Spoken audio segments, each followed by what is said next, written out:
Hello, आज हम आए हैं गेहूं के प्लॉट पे। तो इसमें इस समय जैसे आप देख रहे हैं, इस पे बाली आई हुई है। तो इससे हीट स्ट्रेस से बचने के लिए किस चीज़ का उपयोग करें कि इससे हम इसकी बाली एकदम से हल्की ना हो और सही से बढ़ कर के आए। आपका कहने का मतलब है कि इसमें दाने जो है हल्के ना हो हाँ हाँ। और भरपूर मात्रा में इसकी जो उपज हो उसमें जी बढ़ोतरी जी हो और दाने हल्के ना पड़े।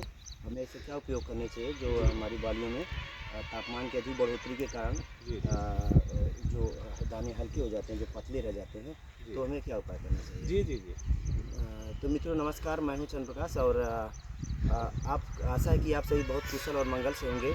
आज हम बात करेंगे कि हमें गेहूं के इस समय आप देखेंगे कि आज कुछ समय आप देख रहे हैं कि जो फरवरी का जो महीना होता है उसमें तापमान की काफ़ी बढ़ोतरी हो जाती है और जो बालियों में जो दाने पड़ते हैं वो बहुत पतले और हल्के हो जाते हैं, ताकि हमारी उपज जो है हमारी गिर जाती है, कम हो जाती है। तो हमें ये किन से उर्वरकों के ग्रेड का प्रयोग करना चाहिए जिससे हम हीट स्ट्रेस तापमान की बढ़ोतरी में जो बढ़ोतरी हो रही है उससे बचने के लिए, ताकि हमारी फसलें जो है जो सहनशील हो, तापमान के प्रति सहनशील हो, हमें किस उर्वरक का प्रयोग करना चाहिए कि हमारी फसलें उसके तापमान के बढ़ने से भी सहनशीलता उसमें हो और दाने जो हैं मोटे पड़ें और उसमें हल्के ना हो और हमारी उपज जो हो उपज भी हमें अच्छी मिले। तो उसी विषय में आज उसी बिंदु पर चर्चा करेंगे। तो जैसा कि आप देखते होंगे कि फरवरी के महीने में आजकल तापमान बढ़ जाता है और तापमान बढ़ने के कारण और गेहूं की जो बालियाँ रहती हैं जो हल्की रह जाती हैं, दाने पतले हो जाते हैं और उसमें पैदावार में कमी आ जाती है। हमारी लागत कास्ट जो है अगर उसमें देखा जाए तो बहुत ही कम प्रॉफिट हो पाता है और उतना हमें संतोषजनक जो है उपज नहीं प्राप्त होती है। तो सबसे पहले हम बात करेंगे, जैसे देख रहे हैं इसमें कि गेहूं में जो बालियां हैं निकल चुकी हैं और गेहूं के बालियों में पूरा परिपक्व होने में इसे कम तापमान की ही आवश्यकता होती है। और आजकल के समय में आप देखते होंगे फरवरी के महीने में तापमान बहुत बढ़ जाता है और हवाओं का हवाओं का जो प्रभाव बहुत तेज़ी से हवाएं चलने लगती है और समय से परिपक्व होने से पहले ही इसमें जो दाने होते हैं वह पूर्ण रूप से परिपक्व होना प्रारंभ हो जाते हैं और दाने जो होते हैं, जितने हमें दानों का व्यास होना चाहिए, जो मोटाई होनी चाहिए, वो बहुत पतली रह जाती है और शुष्कता से फसलें शीघ्रता से पक जाती हैं तापमान के बढ़ने से और दाने हमारे हल्के हो जाते हैं। तो जैसा कि कई उर्वरकों का ग्रेड आता है और हम उसका प्रयोग करके अपनी फसलों पर हीट स्ट्रेस को कम कर सकते हैं, तापमान में जो बढ़ोतरी होती है उसे कम कर सकते हैं। पहला कि हमें जुताई के समय में उचित मात्रा में हमें एमओपी का प्रयोग करना चाहिए।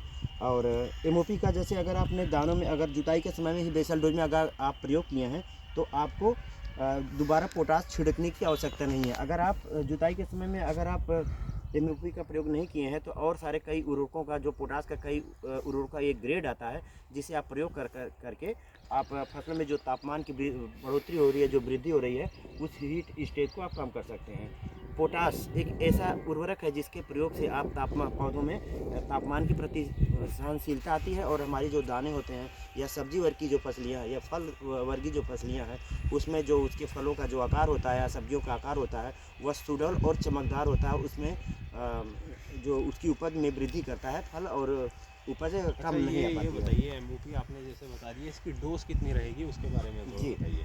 तो हर एक एमओपी सबसे अच्छा है कि आप बेसल डोज में जुताई के समय में एमओपी आप दे दीजिए। अगर किसी कारणवश अगर आप एमओपी नहीं दे पाए हैं तो उसमें उर्वरकों का 3-4 ग्रेड, जैसे आपका है पोटेशियम नाइट्रेट है और एसओपी है, पोटेशियम सल्फेट है, 05234 है, इनका प्रयोग कर सकते हैं। और ख़ास तौर पर आप 100 ग्राम प्रति टंकी के हिसाब आप एसओपी, जिसे हम पोटेशियम और सल्फेट बोलते हैं, जिसमें सल्फर और पोटास की मात्रा होती है जिसे 0050 कहा जाता है, उसका उपयोग आप कर सकते हैं। उससे बालियाँ निकलने के बाद आप उसका प्रयोग कीजिए।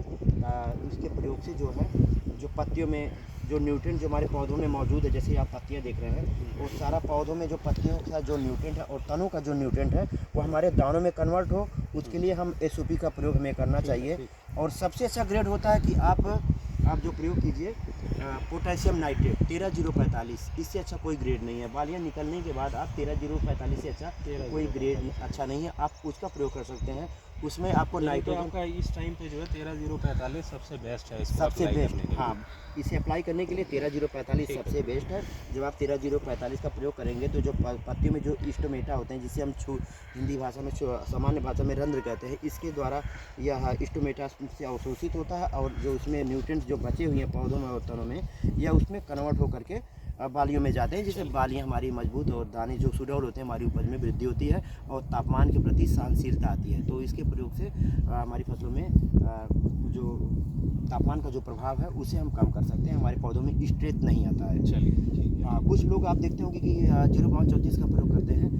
इस अवस्था में 05234 का प्रयोग बिल्कुल ही नहीं करना चाहिए, क्योंकि फास्फोरस की उतनी आवश्यकता हमें नहीं रहती है। बालियाँ निकलने के बाद फास्फोरस की आवश्यकता नहीं रहती है, इसलिए आप जो है सबसे अच्छे ग्रेड में 13045 का प्रयोग कीजिए, जिससे हमारी फसलों में सहनशीलता उसके तापमान के प्रति आए या शुष्क जो हवाएं चल रही हैं, जो हीट वेव जो बढ़ रहा है, उससे हमारी फसलें मारी ना जाएँ, दानों में अच्छा पैदावार है। इसलिए आप 13045 का प्रयोग कर सकते हैं। चलिए थैंक यू जी, तो आज के बस वीडियो में सब इतना ही, और आप नेक्स्ट वीडियो में आपसे फिर से मिलेंगे, एक दूसरे विषय के बारे में चर्चा होगी। तब तक के लिए आप सभी मित्रों को धन्यवाद।